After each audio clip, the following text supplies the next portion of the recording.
Uma questão prévia, curiosidade das pessoas. Você participou da luta armada ou não? Eu participei, nunca peguei em armas. Mas o que é esse que você fazia? O meu trabalho específico era fazer contrabando de gente.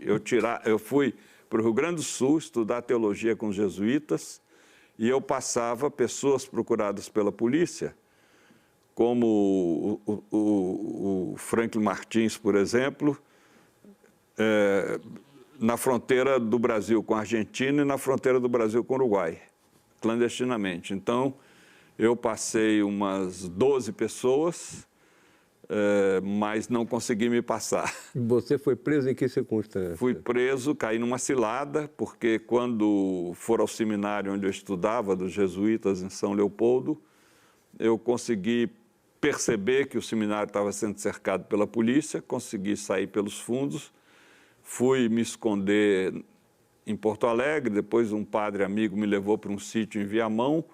Enfim, o dono do sítio era alguém que se fez de também militante, etc., e armou uma cilada e me entregou para a polícia. Agora, na época correu que os frades tinham colaborado com a polícia e você esclarece isso no livro. O livro, Isso marcou muito a ordem? Não, não marcou porque realmente montaram uma versão de que os frades eram responsáveis pela morte do Marighella. Na verdade, muitos indícios de que havia uma infiltração, até com documentação que reproduz no livro, da CIA, né, havia uma infiltração da CIA dentro da organização do Marighella, Ação Libertadora Nacional.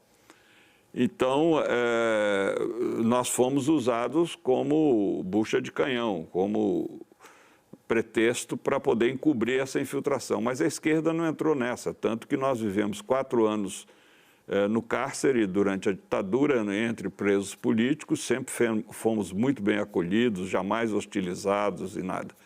Então, isso realmente está desmontado. E o próprio livro do Mário Magalhães, a biografia do Marighella, comprova isso, que não pode se atribuir aos dominicanos a morte do Marighella. O segundo livro, que também deve ser um dos que mais vendeu o seu, que é O Fidel e a Religião.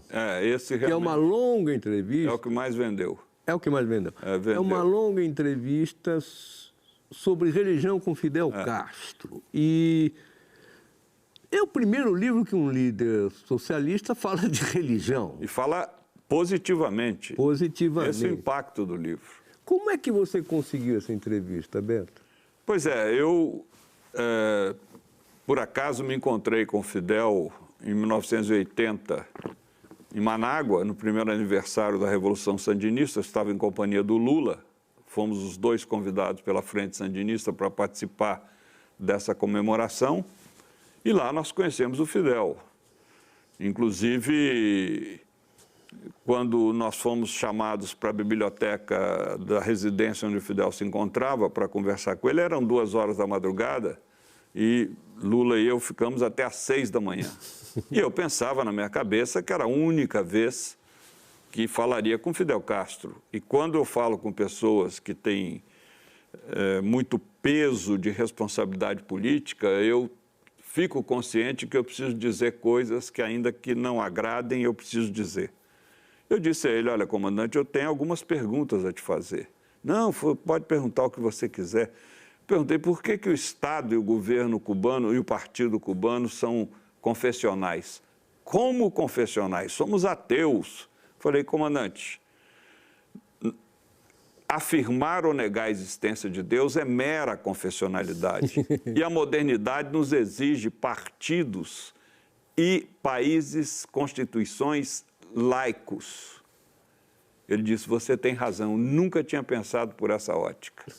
E pouco tempo depois foi mudada a Constituição cubana, que hoje é laica, e o Estatuto do Partido Comunista Cubano, que hoje permite que um cristão entre no partido, ingresse no partido, que nenhum outro país socialista do mundo fez. Cometeram a burrice de exigir profissão de fé ateia, o que afastou pessoas do povo, porque as pessoas do povo no planeta inteiro têm algum substrato religioso, né? A religião realmente é a raiz cultural de muitos povos.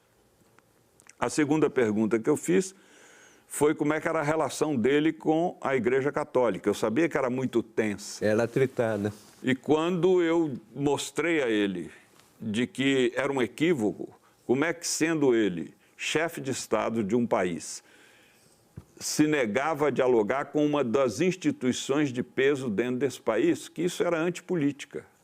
Ele falou, você tem razão e quer nos ajudar a fazer essa ponte? E eu comecei a ir a Cuba para fazer a ponte entre 81 e 91, 10 anos de trabalho. E durante esse período foi que ele me decidiu, eu propus a ele me decidiu dar a entrevista que saiu no Fidel à Religião, que é um livro, está aí editado pela Companhia das Letras.